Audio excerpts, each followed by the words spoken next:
En medio del debate por la condonación del CAE, tanto prometido en campaña como ejerciendo por parte del gobierno, se publicó hace un tiempo la Ley de Financiamiento Público de la Educación Superior, que buscaría poder sustituir lo que actualmente es el crédito con aval del Estado, el CAE. Hoy, como jóvenes politiqueros, me acompaña Lazara y me acompaña Fernando para poder discutir el proyecto, sus polémicas y también cómo debería evolucionar el tema.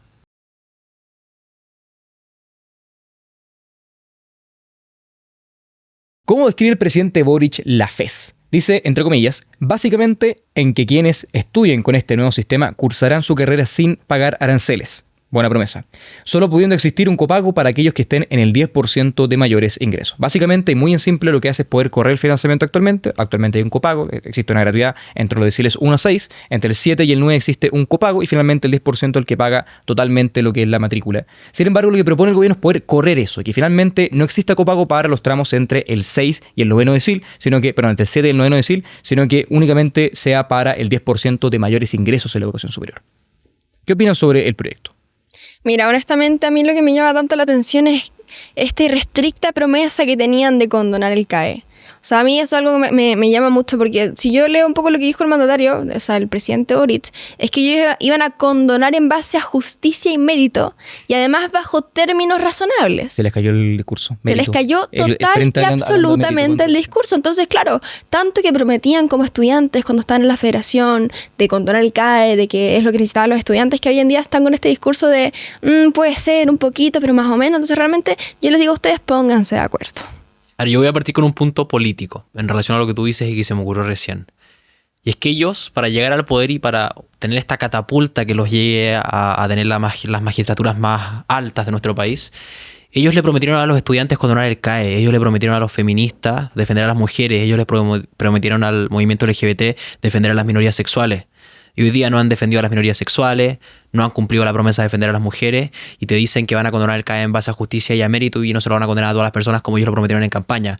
Entonces, la brutalidad de no ser capaz de cumplir absolutamente ninguna de las promesas de campaña de forma concreta, de forma correcta, según lo que él prometió en campaña, yo creo que es brutal y le deja a la gente más que en evidencia que no se le puede creer a estas ideas populistas y no se le puede creer a estas ideas que en el fondo no buscan una política de Estado para la gente, sino que lo que buscan es concentrar a un grupo de personas para que voten por otra después. En el fondo no tienen visión de Estado, que yo creo que podemos hablar e indagar un poco más al respecto de eso, pero ellos lo que hacen es politiquear, citando un poco este programa. El más sentido de la palabra. Pero la diferencia es que ellos politiquean siendo las magistraturas más altas de nuestro país y nosotros politiqueamos en un espacio con 3 micrófonos y sin afectar y hacerle daño a nadie. Jóvenes politiqueros de la moneda. Mira, bien introducido lo que implica el proyecto. A ver, para poder explicar cómo funciona la FES, ¿qué es la famosa FES? Hay que decir de que en primer lugar hay 3 puntos perjudiciales. 1, se crea un nuevo impuesto. El gobierno dice que no es un nuevo impuesto, de que simplemente es una forma de poder financiar la educación, pero no, es un impuesto porque grava al 10% más rico. Actualmente quien debe pagar el copago, o sea, teniendo la posibilidad o de copago, o sea, paga una parte o totalmente pagar, es el 10% más rico y se le carga todo eso a ellos. Es un impuesto que pagaría básicamente el que usa el crédito, el resto de su carrera, adecuado por supuesto a la remuneración que tenga, pero por los siguientes 20 años una vez que salga de la carrera. El segundo punto perjudicial que tiene es que elimina el copago. Y el copago, como dije antes, es pagar una parte, o sea que las familias paguen una parte de la educación y no completamente el Estado. ¿Por qué es malo eso? Porque cuando uno elimina el copago, el costo de lo que falte de plata se lo lleva a las universidades. Las universidades van a pagar el costo de no tener copago. Y otro punto perjudicial, también relacionado con el copago, es que se va a desfinanciar la educación, porque finalmente lo que va a ocurrir es que, como actualmente las universidades que tienen, digamos que mejor rendimiento a nivel académico, tienen un mayor costo por estudiante, por la excelencia que tienen, finalmente esas carreras van a preferir poder tener gente del 10% más rico y no gente del, por ejemplo, 10% más pobre. Porque esa gente, el 10% más rico, tiene más garantías de poder pagar y es la que financia finalmente el sistema. Lo que va a producir finalmente como consecuencia un rezago total de la educación. La universidad grande, la Católica, la Chile, por ejemplo, la Universidad de los Andes, no sé, San Sebastián, un poco polémico decirlo, pero también es de las grandes, no van a querer traer gente que sea no del 10% más rico. Así que, chuta, queda bien como en cuestión esa idea progresista de integración de la educación. No, y acá lo que se hace también con el nuevo proyecto de financiamiento de la educación superior es una carga a las personas que tienen un ingreso mayor. Recordemos que las personas que entran a la universidad ganan en promedio 2,5 veces más que las personas que no tuvieron la oportunidad de entrar a la universidad, que las personas que se quedaron en educación media. Desconozco cuál es la media de las personas que no entraron a la universidad, pero pongámonos que sea el sueldo mínimo. Son 500.000 pesos hoy día. Es decir, las personas que salen de la universidad, en promedio, tirando la baja, deberían ganar 1.250.000. Entendiendo que en promedio ganan 2 veces y media más que una persona que no fue a la universidad. Teniendo eso en cuenta, yo creo que nos es mucho más cercano entender que hay personas que van a la universidad y ganan más de 3 millones de pesos. Médicos, ingenieros, abogados y distintas carreras que permiten optar a esos sueldos. Con 20 años, pagando el nuevo financiamiento de la educación superior, un médico va a pagar varias veces su carrera. Es decir, al médico le van a estar cobrando un impuesto estatal por 20 años, Hasta 2 o 3 veces simplemente por haber querido estudiar medicina, que es una carrera que le va a permitir tener un mejor sueldo. Le van a cobrar un impuesto de un 8% sobre el sueldo más. Ya en el fondo el sueldo le va a quedar bastante más bajo de lo que le quedaría ya con todos los descuentos que se hacen a las personas que están en tramos más altos con los descuentos que se hacen de impuestos. Y yo creo que es una injusticia total. Injusticia porque el sistema que tenemos hoy día de CAE creo que es justo en cuanto a que tú pagas lo que en el fondo quisiste tener, porque tú cuando pides el CAE tú pides un porcentaje respecto al arancel total de la carrera.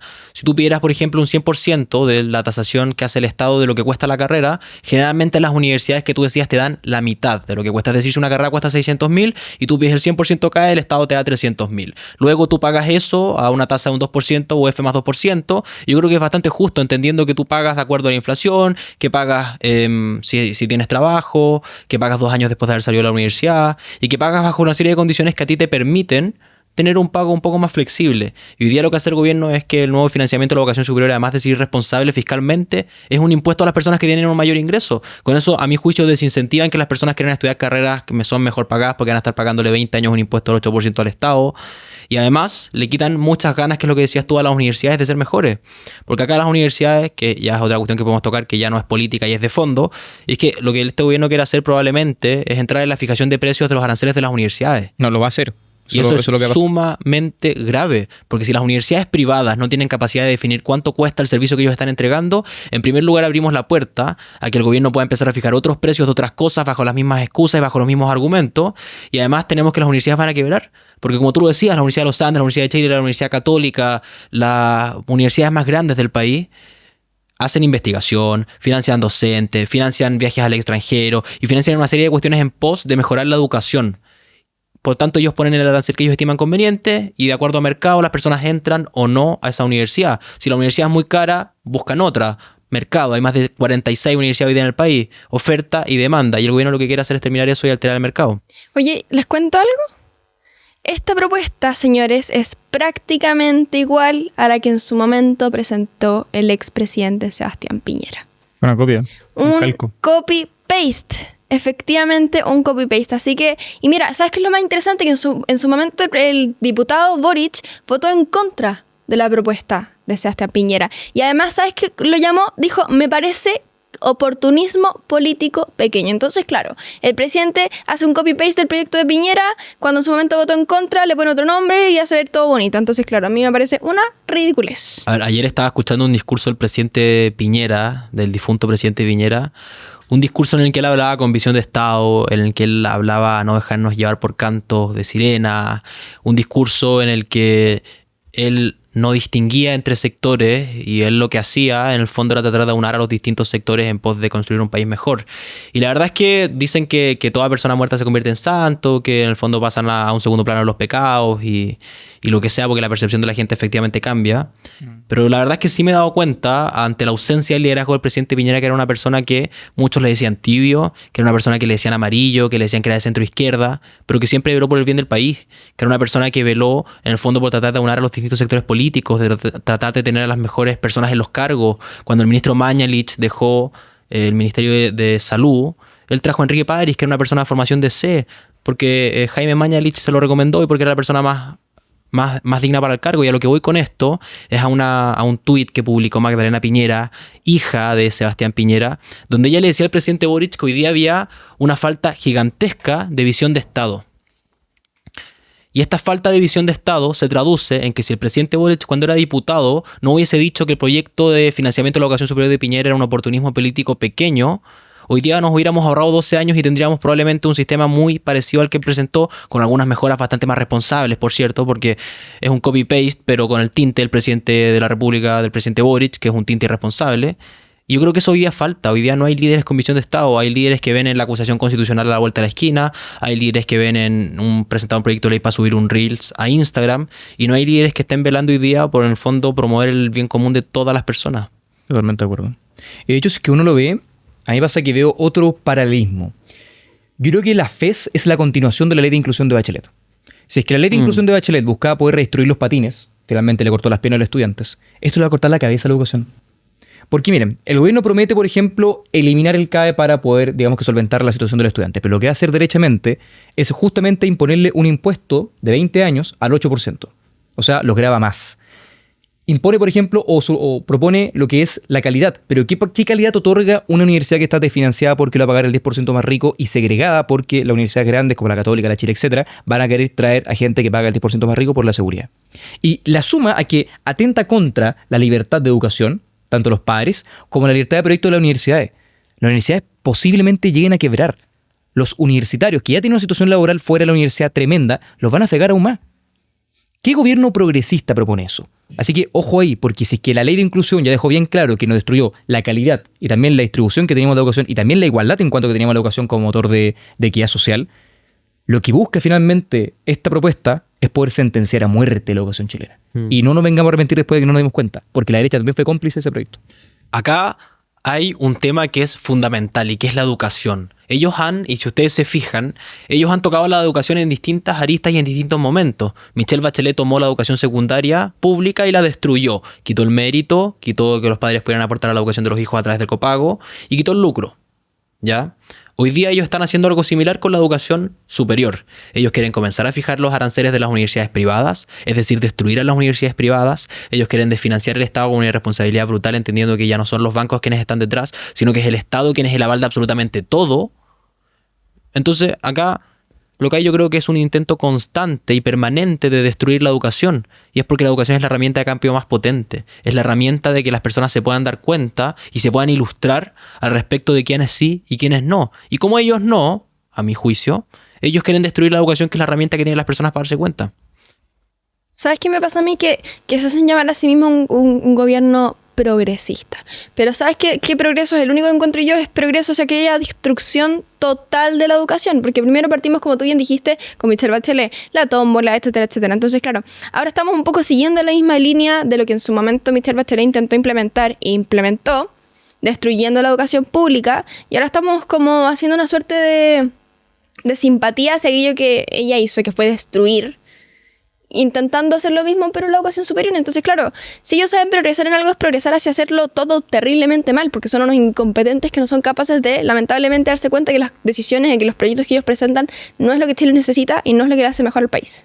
Y de hecho hay otro dato que yo creo que dice relación con que estos gobiernos de izquierda que hemos tenido durante los últimos, no sé, ellos han gobernado 5 veces en los últimos, desde el retorno a la democracia, es decir, han gobernado más de 30 años, ellos. Pues Piñera gobernó 8, saquen las cuentas, la verdad yo estudio Derecho, no soy muy bueno para las matemáticas.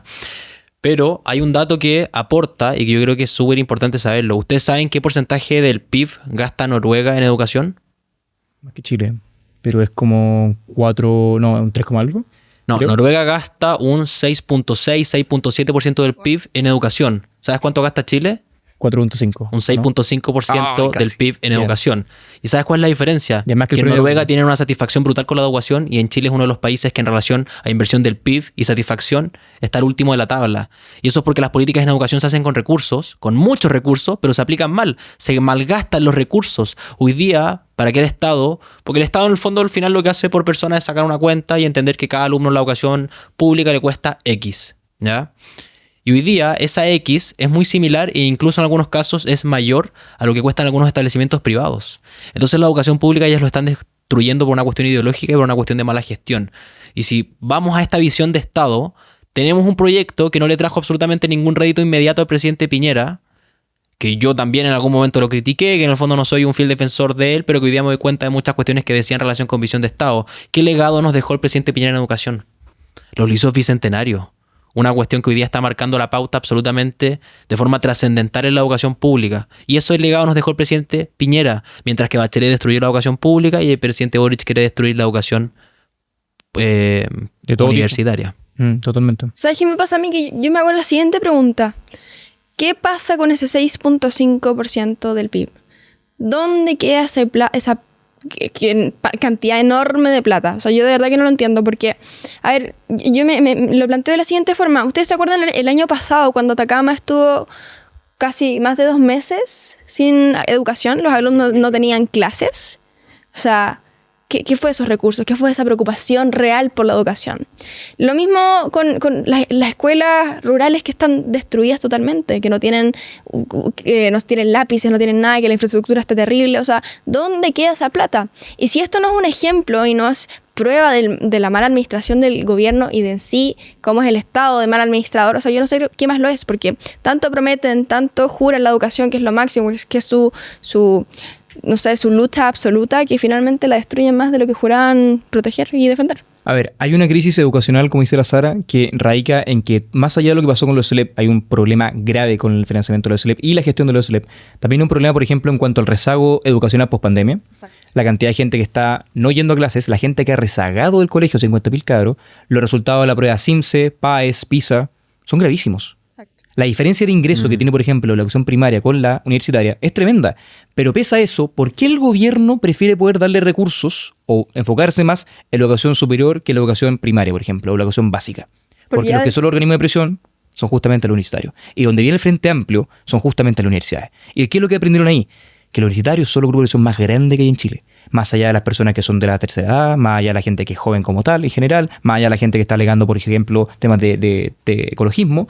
El grupo de presión más grande es justamente la universidad y el gobierno se está dando cuenta de que las universidades están perdiendo apoyo. Es cosa de ver cómo está actualmente la política de la Chile. En la Chile se pelean por decir quién no apoya a Boric. Es impopular apoyar a Boric porque se vende el capitalismo, porque se vende la derecha, un Piñera 2, etc.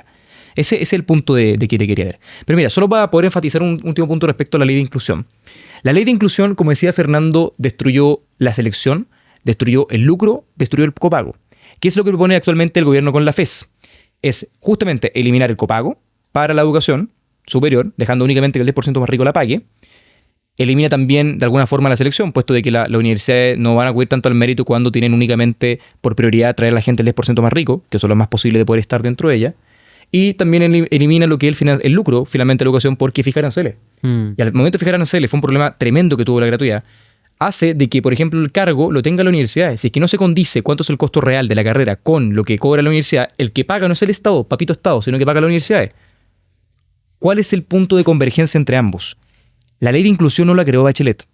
Los lineamientos, las normas y la bajada legal la hizo el Frente Amplio. El Frente Amplio presionó para que fuera creada la ley de inclusión. Dio los votos para que fuera aprobada la ley de inclusión. Y hoy nuevamente, estando en el gobierno, propone una ley igual de perjudicial para la educación. Así que muy atento a lo que vaya quedando. Oye, y ojo, ¿por qué se están metiendo ahora con la educación superior? Porque ya se metieron en los colegios, porque ya se tomaron la movilización estudiantil, porque ya se apropiaron de esa batalla como educación secundaria que presuntamente defendían. Entonces realmente lo que hacen ellos es una suerte de apropiarse de un movimiento, de adjudicarse una cierta pancarta de defensa de una cierta parte de la población y jurar que van a ser ellos los salvadores de ese grupo. Entonces, claro, se metieron en los colegios, destruyeron los colegios y hoy en día están intentando hacer lo mismo con la educación superior. Porque no hay educación, ¿cómo es? En primera sin segunda, así como porque no hay educación secundaria sin educación terciaria. No, y hay otra cuestión que demuestra que la educación es un factor diferencial en cuanto a la formación de las personas y en cuanto a la calidad de vida que puedan tener las personas a día de mañana. Por ejemplo, Australia, que es un país al que nosotros admiramos y que es un país al que en algún momento se refirió, al que teníamos que estar con cifras a la par, empezó con la obligatoriedad de la educación secundaria casi 100 años antes que nosotros. Y nosotros nos pretendíamos comparar con países como Australia teniendo 100 años de desventaja en cuanto a educación de la población. Y hoy día no estamos ni por asomo a compararnos con países nórdicos o con países como Australia, porque a pesar de tener la misma desventaja competitiva, hoy día tenemos una pésima gestión, tenemos personas que quieren destruir el modelo, tenemos personas que están cerrándole las puertas al libre mercado, y que el libre mercado a veces puede sonar muy frío, pero el libre mercado permitió el acceso a más personas a la educación superior porque permitió que las universidades privadas existieran. Entonces, al final, lo que ha hecho el libre mercado y lo que ha hecho el modelo que ellos tanto repudian y que quieren destruir es simplemente brindarle a las personas mejores condiciones de vida, que hoy día ganan 2 veces y media más de lo que no ganarían con educación superior. Entonces, ellos acá por egoísmo puro y por una ideología que yo creo que en el fondo altera su forma de vida y de manifestarse cotidianamente de forma completa, no les interesa el bien superior de las personas, les interesa el bien superior de su ideología, les interesa que sus ideas puedan estar plasmadas en las universidades, en los colegios y las distintas esferas de la sociedad, en perjuicio de las personas más vulnerables y de las personas que quieren aspirar a ser alguien más. Oye, y en relación a lo mismo que tú dijiste, el gobierno está gobernando únicamente para unos pocos. O sea, ya lo hemos visto en constantes ocasiones. O sea, gobiernan para su ideología, gobiernan para su nicho, pero ¿qué pasa con el resto del país? Están matando a las mujeres en la calle, están matando a los niños, están matando a todo tipo de personas, y realmente tenemos un gobierno que está más preocupado de poner su agenda encima de la mesa que defender realmente los intereses del país. En conclusión, señores y señores, no dejemos que la ideología entre nuevamente en la educación. Ya conocimos las consecuencias de 10 años, no dejemos que en los próximos 10 años nos demos cuenta tardíamente de las consecuencias perniciosas. Visión de Estado, yo creo que es fundamental, sobre todo para la educación. Totalmente. Bueno, dicho eso, dejamos cerrar, acá estamos cerrando ya Jóvenes Politiqueros, nos estamos viendo y recuerden compartir, dar like y sobre todo seguir en redes sociales a Acuña Estudios, que es el que permite todo esto para que puedan básicamente hacer el trabajo que hacemos acá. Nos estamos viendo, chau chau.